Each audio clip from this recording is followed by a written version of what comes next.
Don José. Don Fernando, ayer una señora, Katy, me dijo a mí que dónde había nacido mi interés en la moda. Oh.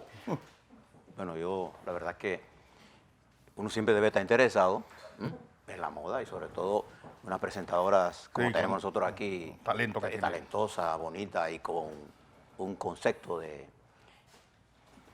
elegante de la presentación, su vestido. ¿No la vio? Sí, sí, sí. Bueno, mire, combinado Con la corbata. con la corbata mía. Oh. Para que sea, nació del interés de brindarle a ustedes una oferta de información que cumpla lo que toda información y todo medio debe hacer. Uno, brindarle información de calidad. Dos, que le permite a usted disfrutar, pasar un buen tiempo. Y dos, sepa que nosotros no estamos aquí amargados. Eso es el principal. Eso es lo principal. Bien, voy a usar una colaboración, Fernando, para arrancar la parte nacional. Y esta me la manda un abogado, ahora le leo quién me la manda. Se llama, el título de lo que me manda es cortito, ¿eh? La Concertación Nacional para el Desarrollo. Estuve muy cerca, dice este abogado, del inicio o la creación de este escenario público-privado. Este se dio en la administración del expresidente Martín Torrijos, pues quítame la lente, participé con otros miembros, Enrique Obarrio, entre otros, en la comisión para trabajar un proyecto de reglamentación. La Ley 20, del 25 de febrero del 2008, crea la concertación y establece sus funciones y objetivos, en esencia y fundamentalmente, para tratar temas de desarrollo económico y social del país. Este escenario tiene como responsabilidad de fondo darle seguimiento a lo que se consensuó en materia de estrategia para el desarrollo. Se hizo un trabajo arduo en diversas materias como la educación, el desarrollo en el campo y cómo se iba a manejar los ingresos del canal. El documento consensuado fue metido en el congelador y las administraciones posteriores también congelaron la institución de la concertación, desapareció. Igual hizo el presidente Varela. No fue sino hace un año atrás que en este mandatario, que no cumplió nada de lo consensuado, la saca como un as de la manga y nombra al ministro Carles como su representante. Aún así, la concertación no tenía ningún protagonismo, hasta que el empresario y abogado Enrique Obarrio saca a blandir el tema constitucional. Conozco la ley arriba mencionada y afirmo que la concertación legalmente no tiene la función de entrar a abordar temas de política constitucional. Su naturaleza es otra, y ello está claramente consignado en los artículos 6 y 7 de la citada Ley 20. Para que la concertación sesionara como mesa de diálogo para trabajar en propuestas de reformas constitucionales, debió haber sido autorizada mediante una normativa jurídica. En esto, el expresidente Ricardo Martinelli actuó conforme a la ley. Emitió el decreto ejecutivo 2009, nombrando con nombres y apellidos a quienes trabajarían en una propuesta constitucional integral. Hoy, un dicho que dice lo que empieza mal, mal termina. El abogado Ramiro Guerra nos manda esta contribución y se las leo para compartir. Yo parto de que en el proceso constitucional el supremo del derecho constitucional es el pueblo. Exacto. No es ninguna comisión. Por eso yo abogo desde el principio que la reforma, que debe haber una nueva constitución en el país a través de una constituyente para la ya, no es posible. Se tendrá que ver ahora la propuesta del presidente electo Cortizo, que va a haber una reforma según él, porque no va a haber una nueva constitución, habrá en todo caso reformas puntuales y tendrá que ser sometido a un referéndum. Vamos a ver, creo que eso es un debate interesante en la que deben participar todos los sectores. Por eso yo coincido con el presidente Varela de que no era en esta asamblea el momento para hacerlo. ¿Le pareció? Así mismo es. Bien. Dos, hay un artículo que aparece hoy en Economía, Fernando, del periódico El Panamá América.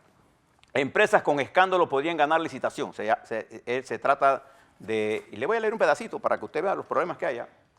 El consorcio Acciona, que compite en la licitación por mejor valor para el diseño, construcción de obras civiles para la extensión de la línea 1 del Metro Panamá hasta Villa Zahita, podría salir favorecido a pesar de notas internacionales que advierten que ha estado involucrada en escándalos de corrupción.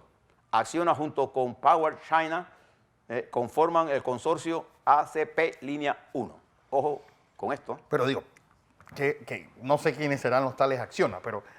Si Acciona es una yo sé cuál es la compañía esa, pero lo que quiero decir es que si no hay compañía que tenga más escándalos que Odebrecht y no está licitando también. Yo no sé cuál es la campaña que tienen contra OHL y contra Acciona, pero me parece raro porque... Esto aparece en el Panamérica de hoy. Sí, sí, porque igual la China, la China Railroad también está en escándalos de corrupción. Es decir, ¿qué compañía constructora Yo siempre en América Latina no tiene escándalos de corrupción? Yo partí siempre del principio, y creo más en el sistema que usan los Estados Unidos, los países Sí, paga tu desarrollados, multa y sigue jugando. de que cuando una empresa es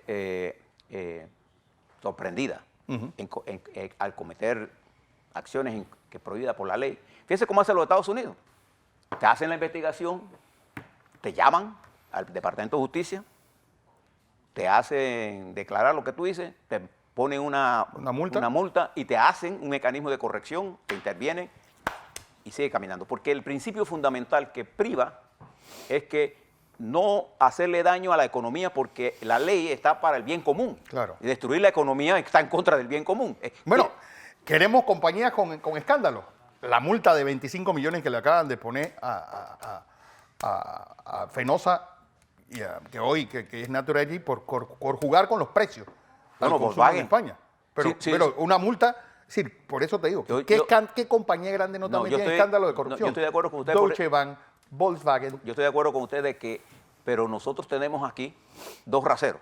Sí. Queremos medir a unas compañías por una y a otras con otra. Sí, Yo sí, estoy de acuerdo en el principio universal de que el bien común está en no hacerle daño a la economía. Claro.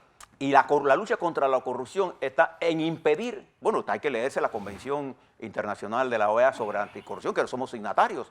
La lucha contra la corrupción no está dirigida a poner a la gente presa nada más, no, está dirigida a evitar la corrupción. A que el sistema no se... Y a impedir que corrija en el camino. Claro, a impedir, y no tiene como función la destrucción de la economía. Si fuera sobre ese principio, nosotros no contrataríamos a nadie. A nadie, aquí nada más... En nada. Tendríamos que poner a Bobby Eisman de jefe de compras del gobierno, que él decida a quién le compramos y a quién no. Parece que eso es lo que quieren hacer. Bien. Veamos ahora algunos de los puntos importantes. Fíjese, ayer el presidente de la República llamó a sesiones extraordinarias en el día de ayer, como le habíamos dicho nosotros. Tiene 12 puntos, una larga lista en la que se incluyen los nombramientos de los, la ley minera, de los suplentes de magistrado, del magistrado Tapia, de los dos miembros de la ACP, cambió los nombres porque los dos renunciaron, un conjunto de leyes, son 12 puntos. Es como una especie de limpiar el pupitre. Ahora veamos la factibilidad de esto. Sí. Al final del día, casi estoy seguro que el Ejecutivo apuesta por sacar su principal carta, que es el nombramiento del magistrado de la Corte Suprema de Justicia. Lo demás es relleno. Creo que la nueva situación generada por las elecciones, la composición de la Asamblea, hace casi imposible ahora que pueda incluso tener quórum. No sé si lo tiene, pero que aborde estos temas en el marco de la situación política que se está generando y de los procesos en desarrollo, personalmente lo veo muy complicado. Vamos a ver, porque una vez que esto llegue, la presidencia de la Asamblea, que a su vez está haciendo, la presidenta que ganó, fue absuelta por la jueza tercera del Tribunal Electoral, pero apelaron. Y vamos a ver qué hacen los del tribunal. Hay como una especie de amenaza sobre estos diputados que estarían reunidos probablemente. Bueno, va a haber una convocatoria, vamos a ver para cuándo la convoca la presidenta de la Asamblea. Entiendo que será para el próximo lunes o martes o cualquier día de la próxima semana, y veremos los niveles de asistencia, porque hay una nueva situación. El Partido Revolucionario Democrático y el Partido Cambio Democrático, e incluso el propio Partido Panameñista, tendrán que estudiar cuál será su comportamiento frente a estas propuestas que están en el marco. Personalmente creo que esto ya debió dejarse esto tranquilo, personalmente. Pero vamos a ver, el presidente tiene su derecho constitucional de hacer lo que ha hecho. O sea, él está dentro de la ley de la Constitución. E incluso en las designaciones de magistrados, la Constitución de la República de Panamá le da esa potestad al presidente de escogerlo, pero también le da la potestad a la Asamblea Nacional de ratificarlo. Por eso hay el balance de poder. Y en ese balance de poder, creo que el balance se impulsa hacia otro lado. Bien. Ahora, fíjese que ayer el presidente electo Cortizo hizo el primer ramillete de nombramiento de 7 personalidades. Destaco algunas cosas. En primer lugar, yo siempre he pensado que los gabinetes debieran ser reflejo de la pluralidad étnica de nuestro país y de la distribución de las potencialidades de este país. Solamente veo una mujer. De los 7 nombrados... Bueno, él dijo que venían más. Sí, Las mujeres vienen para los viceministerios y eso. Sí. Veo en el gabinete, no veo suficiente representación femenina. Esa es la primera cosa que veo. 2, creo que aquí hay una mezcla de experiencia con juventud, que es buena. Sí. Creo que las cosas fundamentales con que el gobierno debe trabajar, que es la economía, tiene en la designación de Héctor Alexander un hombre con conocimiento técnico y manejo de la estructura administrativa excelente. Excelente. Sin embargo, la coyuntura está preñada de requerimientos políticos. Y una de las grandes dificultades siempre cuando uno enfrenta a gente con gran conocimiento económico es que tienden a olvidar la importancia de lo político. Le hablo por mi experiencia profesional. Nicolás Ardito Barletta, que es uno de nuestros grandes economistas, sin duda alguna, Sí. cuando asumió la presidencia, él diseñó un modelo de transformación que, pasados los años, nosotros nos dimos cuenta que Barletta tenía razón en sus transformaciones económicas. Nosotros estábamos equivocados.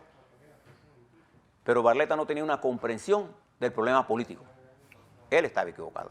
Entonces, fuimos incapaces de poder coordinar la política y la economía para producir una propuesta viable, que es lo que interesa al final del día. Viable sin sacrificar lo que hay que desarrollar. Por ejemplo, una de las decisiones más importantes que tenemos que tomar nosotros en política económica, no solo el gobierno de Cortizo, que entra el 1 de julio, es cómo manejar esto de las subvenciones y de los subsidios.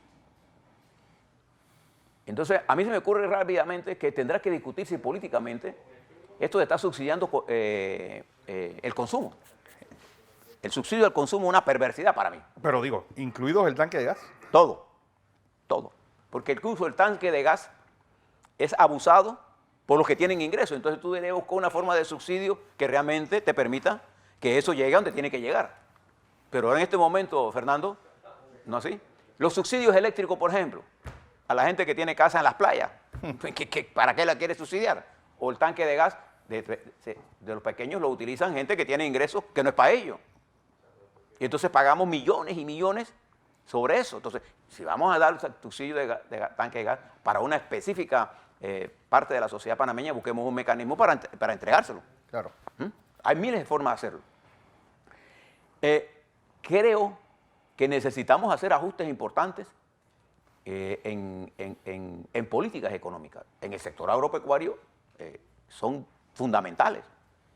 Pero algunos inmediatamente que se vamos al sector agropecuario invocan los tratados de libre comercio, que ya está siendo violentado por las grandes economías que nos impulsaron a la globalización. Hey. Entonces tendremos que atraer, por eso que en el desarrollo de la política económica hay 2 ministerios que son vitales para el ministro de Economía y Finanzas. Es el Ministerio de Relaciones Exteriores y el Ministerio de Comercio. Bueno, que lo entendieron muy bien ayer, incluso el presidente electo lo explicó. ¿Cuál va a ser el rol de estos 2 ministerios casi fusionados? Y porque lo fundamental en este momento es que nuestra política exterior, más que está dirigida a participar en los conflictos bélicos o a tener protagonismo bélico donde no tenemos nada que hacer allí, porque no tenemos ni ejército, nuestra política exterior debe estar dirigida a fortalecer nuestra estrategia de expansión económica y financiera. Como consecuencia, nuestros embajadores en las principales ciudades del mundo, en la República Popular China, en Japón, en Corea, en Europa, en Gran Bretaña, en los Estados Unidos, en México, en Brasil, deben ser embajadas destinadas a desarrollar una política de promoción del país en función de lo que estamos haciendo nosotros. Pero aquí hay que resolver una serie de problemas de la opacidad que tiene el sistema financiero panameño y de la necesidad de producir nuevos productos en nuestra plataforma de servicios y de poder elevar el canal de Panamá, ¿no?, a dejar de ser solo pasar barcos por la área transísmica, a convertirla en una área de nuevos negocios que atraigan empleo de altos rendimientos para nuestra juventud. Para eso se requiere la ventaja que tiene Héctor Alexander, que ahora en la autoridad del Canal de Panamá está el doctor Caute Vázquez, un conocedor de la economía, pero un hombre que cree también en la necesidad de diversificar la cartera y el aporte del Canal de Panamá en una estrategia más integrada. Si tú logras integrar la política de la autoridad del Canal de Panamá con la política del Ministerio de Economía y Finanzas, con la política de la Cancillería y el Ministerio de Comercio, tienes una fuerza importante para bregar con uno de los temas más complejos, que es lo que estamos explicando nosotros aquí todos los días. Y eso, creo que las personas que están designadas allí tienen la capacidad técnica y lo que van a requerir es la capacidad política para hacer estas cosas. En la primera prioridad del Ministerio de Economía y Finanzas está la definición de las políticas agropecuarias, Fernando, y la definición ¿de quién va a ser el que...? De las estructuras que van a manejar y gobernar el sector para la implementación de esas políticas.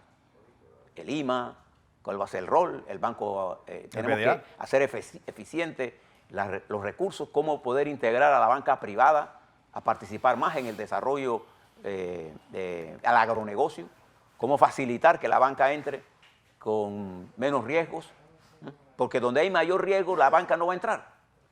Usted no le puede pedir a la banca que entre a tomar más riesgo, porque precisamente parte de su operación es hacerlo al menor riesgo. Y el menor riesgo siempre es hacer préstamos comerciales, prestarle a usted para autos. No sé. Usted va a pedir un préstamo para un auto de $100,000, si usted tiene los ingresos se lo dan en 24 horas. Sí. Si usted va a pedir un préstamo de $100,000 para el desarrollo agropecuario, toma 8 o 10 meses. Pasó la temporada y usted está sin préstamo. Esto debe articularse entonces con una política social. Creo que allí, por ejemplo, Doris Zapata en el Ministerio de Trabajo, que es la que más experiencia política, de estos muchachos que están ahí, casi todos estaban cerca de la campaña. Y lejos del partido. Y lejos del partido. Pero la fuerza política más importante para Cortizo gobernar es su estructura partidaria. Si deja de perder eso de vista, cometerá un grave error.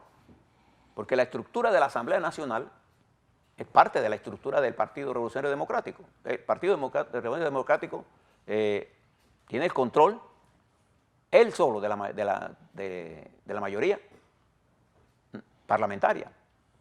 Y con dos aliados que tenga, 2 diputados, 3 que tenga más, define. Entonces yo creo que debe haber una combinación, pero eso no es suficiente. Se requiere entonces la participación de los otros colectivos y de la sociedad en su conjunto. Pero la matriz de desarrollo, de impulso, debe partir del propio gobierno. Esta matriz económica, esta que se ha anunciado, tiene que ser apoyada por una matriz social, ¿no? Que permita, por ejemplo, en el MIDES, y tiene que haber un análisis para mí muy claro de todo esto y la definición de nuestra política exterior, hacia dónde queremos ir. Estos días estuvo por aquí un enviado del Consejo Nacional de Seguridad de los Estados Unidos definiéndonos a nosotros la política que él cree que debemos hacer. Sí, responsable. Entonces, caer en esas trampas para nosotros es peligroso. Nosotros debemos seguir siendo aliados cristalinos. No tener sorpresa, pero tampoco ser sorprendidos por ellos. No se trata de irse a confrontar poderes, se trata de que busquemos nuestros mejores intereses. Los mejores intereses de Panamá siempre están en la paz. Los conflictos no producen nada más que desastres. Bueno, lo que estuvimos hablando hace unos días, cuando Panamá jugaba en la primera división es decir, que era siempre un invitado de primera línea cada vez que se tomaba en cuenta políticas internacionales. Nosotros hemos cedido ese espacio y casi las relaciones exteriores de nosotros solamente son para cortar cinta y sentarse a calentar silla en foros internacionales. Sí. Y otro hombre que va a jugar un papel importante y que juega un papel importante el sentido positivo o negativo es el... Tengo esto al revés. Hacia lo contrario, ahora que... No, hacia el otro lado. Ahí. Súbelo ya y listo. Sí. Ese que el Circa me regaña todos los días porque dice que tengo la corbata girada. Un hombre que va a jugar un papel importante, porque es la conexión entre el Ejecutivo y la Asamblea, es el ministro de la Presidencia. En la medida que el ministro de la Presidencia tenga acceso a la información de los sectores, tenga un abanico de información y no una información sesgada, podrá jugar un papel importante además como cosa de la confianza del presidente, sin duda alguna, que además es vicepresidente. Él va a ser el pivote del juego, el que tiene la bola, y si él se queda con la bola, se acabó el juego. Se acabó el juego. Pero ese juego pasa por entenderse con las fuerzas políticas, y particularmente las que le dieron el triunfo electoral. Yo no veo ninguna otra... habrá gente que querrá meterse donde no debe. Bueno, creo que en este camino el país espera mucho de todos ustedes, los que ganaron. Pero ustedes solos no lo van a poder hacer, en realidad. Tienen que contar con otras fuerzas, tienen que ampliar la base del apoyo. Yo les deseo éxito, porque hay que ser muy torpe para creer que uno quiere que el gobierno fracase. No. Creo que tienen muchos retos fuertes. Yo nunca había visto un mundo tan complejo, Fernando, como el que tenemos ahora. Complejo a lo interno, complejo a lo externo. Entonces sobran los asesores para todo. Sí. Creo que la práctica los irá ubicando en esto. Creo que la mejor forma de hacer esto es que el gobierno entienda que la mejor forma de gobernar en el mundo moderno es tener una política de comunicaciones adecuada. Y eso de estar eliminando con quienes sí y con quienes no es el primer error que cometen los que llegan a la presidencia. Todos los medios de comunicación y particularmente los medios alternos son los que generan la opinión pública. Porque la crisis de credibilidad no solo afecta a los partidos políticos, Fernando, afecta a los medios de comunicación. A todos. Aquí hay medios de comunicación que se casaron con una línea antimartinelista, para dar un ejemplo, y esa fuerza representa casi 1/3 del electorado panameño. Entonces tú tienes que hacer los balances respectivos. Yo creo, vamos a mirar las próximas designaciones, creo que ha habido un avance en lo que se ha presentado. Vamos a ver cómo se enrosca. Hay gente, por ejemplo, en hay posiciones claves, ¿no así? Por ejemplo, migración es una posición clave. Por ejemplo, la Caja del Seguro Social es una posición clave. El ministro o ministra de Educación es una posición clave. El ministro o ministra de Salud es una posición importantísima. El ministro de Desarrollo Agropecuario, el equipo de trabajo, más que el ministro. ¿No sé?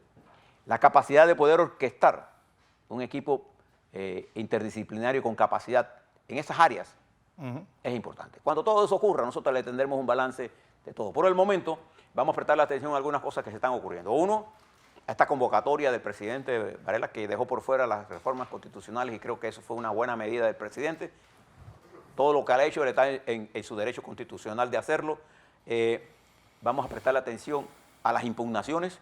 Ya el Tribunal Electoral tomó una decisión de no quitarle el fuero penal electoral a la señora Marta Martinelli, que creo que hubiese sido un error hacerlo. Creo que la Concertación Nacional debe ubicar su sitial y dejar de pretenderse creer que ellos son el poder constitucional. No lo es, ni por constitución ni por ley. Creo que el país entra en una etapa de espera. No vamos a tener 100 días. El gobierno entrante no va a tener 100 días. No. El gobierno entrante va a tener que demostrar algunas cosas desde el principio. Veremos. Por de pronto, estamos a la expectativa positiva de que algo ocurra y que haya consensos necesarios. Mañana le daremos otro reportaje de lo que está ocurriendo en el mundo y a nivel nacional para ustedes. Así es.